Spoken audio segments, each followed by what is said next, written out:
Hi friends, అందరూ ఎలా ఉన్నారు? బాగున్నారా? నేనైతే చాలా బాగున్నా. మీరంతా కూడా బాగుండాలి అని మనస్ఫూర్తిగా కోరుకుంటున్నా. ఇప్పుడైతే ఇందాక మామూలు వర్షం పడింది. ఇప్పుడైతే ఈ వడగండ్లు అంటారు కదా, వడగండ్లు పడుతున్నాయి అనమాట. ఐసు గడ్డలు చూడండి, టప్ప టప్పమని చిన్న చిన్నవి రాలుతూ ఉన్నాయి. ఇదిగోండి, కూలర్ కింద ఒకటి పడింది. ఇదిగోండి చూడండి, ఐసు గడ్డ ఇంట్లో కూడా వచ్చి పడుతున్నాయి అన్నమాట. పక్కన డ్రెస్సులు తడుస్తుంది. అక్కడక్కడ చిన్న చిన్నవి పడుతున్నాయి, కరిగిపోతున్నాయి వర్షంలో. ఎప్పుడో నేను చిన్నప్పుడు ఒకసారి చూశానండి పెద్ద పెద్ద వడగండ్లు రావటం. మళ్ళీ నిన్న చూశాను, మళ్ళీ ఈరోజు చూశాను. అసలు మామూలుగా అయితే మామూలుగా లేదనమాట. వర్షం అయితే ఫుల్ దంచి కొడతా ఉంది.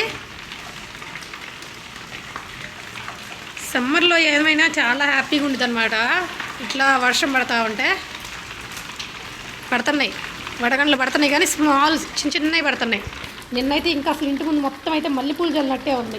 మంచంలో బయటకు జరగనమ్మా, ఇంట్లో కూడా వచ్చేసింది నీళ్ళు. చూడండి, ఆ మంచం జరుపు అని వెళ్ళలేదా అన్న? చూసారా మొత్తం ఎట్లా పడుతున్నాయో.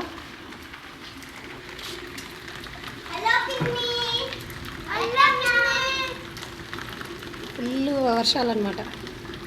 ఇప్పట్లో ఆగేటట్లేదు వర్షం అయితే. ఈరోజు ఎప్పుడో స్టార్ట్ అయింది, 11:30 స్టార్ట్ అయింది మార్నింగ్. నిన్నైతే ఈవినింగ్ అనమాట 3:20 ఫుల్ ఇది వచ్చింది, ఇసుక తుఫాను. ఆ తర్వాత వర్షం పడింది, కానీ నిన్న ఒక 1 అవర్కి ఆగిపోయింది. ఈరోజు అయితే నాన్ స్టాప్ పడుతూనే ఉంది.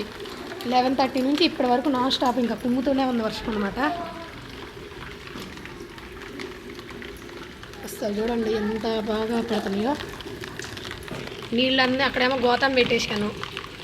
ఈ చల్లకాలం ఏంటంటే, ఈ వర్షం పడింది అనుకో, వర్షం ఆగిపోయిన తర్వాత ఆ ఎదురు ఉన్నదంతా శ్మశానం ఖాళీ ఏరియా అవడం వల్ల పాములు అనేవి వస్తాయి అనమాట. సాయంత్రానికి చల్లగాలి వచ్చింది. వర్షం పడి ఆగిపోయినాక ఏంటంటే బాగా చల్లటి గాలి వస్తుంది. ఆ చలిగాలికి ఏంటంటే ఎక్కడెక్కడ పాములన్నీ వచ్చేసి బయట పడుకొని నిద్రపోతూ ఉంటాయి అనమాట. ఒకసారి అయితే అది బకెట్ దగ్గరే ఉంది పాము. మార్నింగ్ లేచి చూసేసరికి అది నిద్రపోతూ ఉంది. నేనే చనిపోయిందా లేదా అని చెప్పి రాయేసాను. ఆ రాయి పక్కన పడి దానికి సౌండ్ వచ్చేసి అయితే మొత్తం ఇల్లంతా తిరిగేసింది. నాకైతే మామూలుగా భయం ముట్టలేదు. తర్వాత మా హస్బెండ్ వాళ్ళ ఫ్రెండ్కి ఫోన్ చేస్తే అతను అన్నయ్య వచ్చేసి చంపేశారనమాట. చూడండి, మా అమ్మాయిలు చూడండి, నేను చిన్నప్పుడు చేసిన పనులన్నీ చేస్తున్నారు. మా చిన్నప్పుడు అయితే మా నాన్న మాకు ఇట్లాగే పెట్టేవాడు అనమాట వర్షంలో ఆడుకోవడానికి. సో అది గుర్తొచ్చింది సడన్గా. అయితే మీలో ఎంతమందికి ఇలా తెలుసో, మీరు చిన్నప్పుడు ఇలా ఎంజాయ్ చేశారో లేదో కామెంట్ చేయండి. ఓకేనా ఫ్రెండ్స్? Bye friends.